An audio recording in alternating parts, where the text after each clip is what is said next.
প্রতিদিন কলেজে কলেজে মারামারি হচ্ছে, প্রতিদিন বিভিন্ন জায়গায় কোথাও অগ্নিসংযোগ হচ্ছে, কোথাও একটা না একটা ঘটনা, কোথাও খুন হচ্ছে, চাঁদাবাজি বেড়ে গেছে, ছিনতাই বেড়ে গেছে, দ্রব্যমূল্য।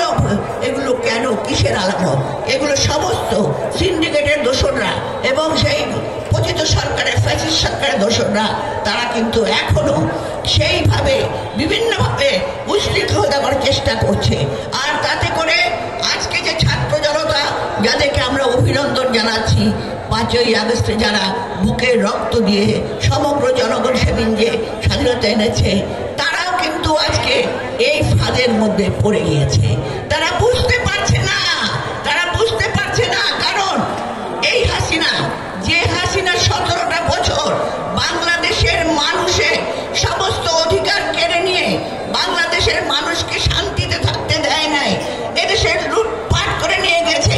আপনারা দেখেছেন অসম যুক্তি, ফারাক্কাবাদ, তিস্তাবাদ, একের পর এক যুক্তি, অসম যুক্তি করে বাংলাদেশের সমস্ত কোটি কোটি টাকা লুটপাট করে নিয়ে গেছে।